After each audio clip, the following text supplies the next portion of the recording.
தல அஜித்தை வச்சு படத்தை எடுக்கக்கூடாது, சினிமாவை விட்டு தல அஜித்தை துரத்த சொன்னாங்க. ஆனால் அன்று அவங்களுக்கு தெரியல. இன்று தமிழ் சினிமாவோட முடிசூடா மன்னனா தல அஜித் வளருவார் அப்படின்னு பிரபல இயக்குனரான விக்ரமன் தல அஜித் சார் குறித்து நிகழ்ச்சியாக பேட்டி ஒன்று கொடுத்துருக்காரு. என்றைக்குமே சினிமாவில் ஆரம்பகட்ட நிலைகளில் அதிக அளவுக்கு சோதனைகள் இருக்கும். அதையெல்லாம் தாண்டி வந்தால் மட்டும்தான் சினிமாவில் சரித்திரம் படைக்க முடியும். அப்படி கடின உழைப்பினாலையும் விடாமுயற்சினாலையும் முன்னுக்கு வந்து தமிழ் சினிமாவில் தனக்குன்னு ஒரு தனி சாம்ராஜ்யத்தையும் உருவாக்கி தமிழகத்தையும் தாண்டி உலகம் முழுக்க கோடிக்கணக்கான ரசிகர்கள் மத்தியில் தனக்குன்னு ஒரு மிகப்பெரிய இடத்தை பிடிச்சு பிரபல முன்னணி நடிகராகவும் பாக்ஸ் ஆஃபீஸ் கலெக்ஷன் கிங்காகவும் இருக்கிறவர் தான் தல அஜித் சார். எப்போதுமே நல்லது செய்யணும் அப்படின்னு நினைக்கிறவங்களுக்கு கொஞ்சம் நல்லதும் நிறைய கெட்டதும் நடக்கும். அப்படி தான் தல அஜித் சார் ஒரு சிலருக்கு சப்போர்ட் செய்ய ஒரு கூட்டமே அவர் எதிர்த்து சினிமாவை விட்டு காலி செய்ய நினைச்சது அப்படின்னு பிரபல இயக்குனரான விக்ரமன் அதிரடியாக தெரிவிச்சிருக்காரு. எப்போதுமே பெப்சி யூனியனுக்கும் இயக்குனர் சங்கத்துக்கும் ஏதாவது ஒரு பிரச்சனை இருந்துகிட்டே தான் இருக்கும். குறிப்பாக பெப்சி யூனியன் அப்படின்றது படங்களை நடிக்கும் ரவுடிகளுக்காகவே தனியாக உருவாக்கப்பட்டது. படப்பிடிப்பின் போது சண்டை கலைஞர்களுக்கு அடிபட்டுச்சுன்னா பெப்சி யூனியன் மூலமாக அவங்களுக்கு உதவி கிடைக்கும். இதற்காக தான் பெப்சி யூனியன் உருவாக்கப்பட்டுச்சு. ஒரு கட்டத்தில் பெப்சி யூனியனுக்கும் இயக்குனர் சங்கத்துக்கும் இடையே பிரச்சனை நடந்து கொண்டே இருக்கும்போது தல அஜித் சார் இயக்குனர்களுக்கு சப்போர்ட் செய்யாமல் பெப்சி தொழிலாளர்களுக்கு சப்போர்ட் செஞ்சிருக்காரு. எப்போதுமே முதன்மை தொழிலாளி முதல் கடைசி கட்ட தொழிலாளர்கள் வரைக்கும் பார்த்து பார்த்து அவங்களுக்கு நல்லது செய்பவர் தான் தல அஜித் சார். தான் செய்யும் உதவிகளை ஒருபோதும் விளம்பரப்படுத்தாத ஒரே நடிகரும் தல அஜித் சார் தான். தல அஜித் சார் செய்த உதவிகளால் நிறைய குடும்பங்கள் இப்போ நலமாக வாழ்ந்து வந்துட்டு இருக்காங்க. படப்பிடிப்பின் போது கூட சண்டை கலைஞர்களுக்கு ஏதாச்சும் அடிபட்டுச்சுன்னா ஓடி போய் உதவி செய்வார் தல அஜித் சார். அது மட்டும் இல்லாமல் சண்டை காட்சிகள் நிறைவடையும் போது ஒவ்வொரு சண்டை கலைஞரிடமும் தல அஜித் சார் மன்னிப்பு கேட்பார். இது நம்ம எல்லோருக்குமே தெரிஞ்ச ஒன்று தான்.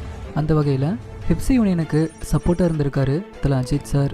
இதனால் இயக்குனர் சங்கம் தல அஜித்தை வச்சு இனிமேல் படமே எடுக்கக்கூடாது அப்படின்னும் எந்த ஒரு தயாரிப்பாளரும் அவருக்கு வாய்ப்பு கொடுக்கக்கூடாது அப்படின்னும் தமிழ் சினிமாவை விட்டு தல அஜித்தை துரத்தணும் அப்படின்னு ஒரு கூட்டம் முடிவெடுத்திருந்தாங்க. அந்த நேரத்தில் தான் நான் தல அஜித் சாருக்கு சப்போர்ட்டாக தல அஜித்துக்கு 2வது வாய்ப்பு கொடுத்தேன். தல அஜித்தை வச்சு முன்னிடத்தில் என்னை கொடுத்தேன் அப்படின்ற படத்தை டைரக்ட் பண்ணியிருந்தேன். அந்த படம் மிகப்பெரிய அளவில் வெற்றி அடைஞ்சிருந்துச்சு. தல அஜித் சாருக்கும் அந்த படம் ஒரு மிகப்பெரிய திருப்பு முனையாக அமைஞ்சது. அதுக்கப்புறமா தல அஜித் சவால்களை சாதனைகளாக்கி தன்னோட கடின உழைப்பினாலையும் விடாமுயற்சினாலையும் அடுத்தடுத்து பல வெற்றி படங்களை கொடுத்து இப்போ தமிழ் சினிமாவுக்கே முடிசூடா மன்னனா வளர்ந்துருக்காரு. அப்போ அவங்களுக்கு தெரியல, இப்போ சினிமாவுக்கே சோறு போடும் அளவுக்கு தல அஜித் சார் வளருவார் அப்படின்னு. எப்போதுமே தலை தான். அஜித் பக்கா ஜென்டில்மேன் அப்படின்னு திரைத்துறையில் தல அஜித் சார் எதிர்கொண்ட போராட்டங்கள் குறித்து உணர்ச்சிகரமாக டைரக்டர் விக்ரமன் அந்த பேட்டியில் தெரிவிச்சிருக்காரு. இதிலிருந்தே தல அஜித் சார் திரைத்துறையில் கடந்து வந்த பாதை ரொம்பவும் கடினமானது அப்படின்றதும் தெளிவாக தெரியுது. இந்த நிலையில் தல அஜித் சார் நடிப்பில் வலிமையாக உருவாகி வந்துட்டு இருக்க படம் தான் வலிமை. வினோத் டைரக்ட் பண்ணோம். இந்த படத்துக்கு ஒரு மிகப்பெரிய பட்ஜெட்டில் போனி கபூர் தான் ப்ரொடியூஸ் பண்ணி வந்துட்டு இருக்காரு. கார் சேசிங், பைக் சேசிங்னு அதிரடி சண்டை காட்சிகள் நிறைந்த ஆக்ஷன் கலந்த த்ரில்லர் படமாக உருவாகி வந்துட்டு இருக்க வலிமை படத்தில் தல அஜித் சார் போலீஸ் அதிகாரியாக தான் நடித்து வந்துட்டு இருக்காரு.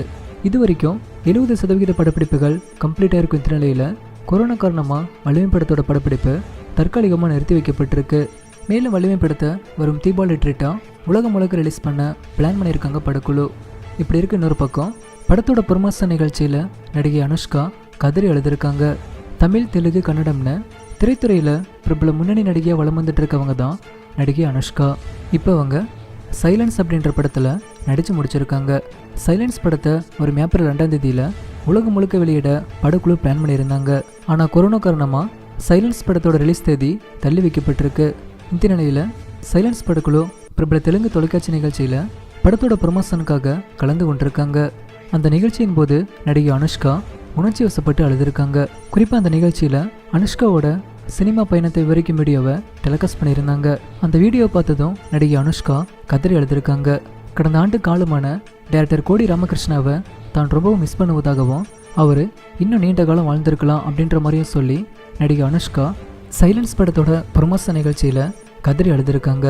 டைரக்டர் கோடி ராமகிருஷ்ணா நடிகை அனுஷ்காவுக்கு ஒரு மிகப்பெரிய திருப்பு முனையை கொடுத்து பிளாக் பஸ்டர் திரைப்படமான அருந்ததி அப்படின்ற படத்தை டைரக்ட் பண்ணியிருந்தார் அப்படின்றதும் குறிப்பிடத்தக்கது. சரி ஓகே ஃப்ரெண்ட்ஸ், இந்த வீடியோ பற்றினா உங்களோட கருத்துக்களை கீழே இருக்க கமெண்ட் பாக்ஸில் கமெண்ட் பண்ணுங்கள். இந்த வீடியோ உங்களுக்கு பிடிச்சிருந்தால் லைக் பண்ணுங்கள், உங்கள் நண்பர்களுக்கும் ஷேர் பண்ணுங்கள்.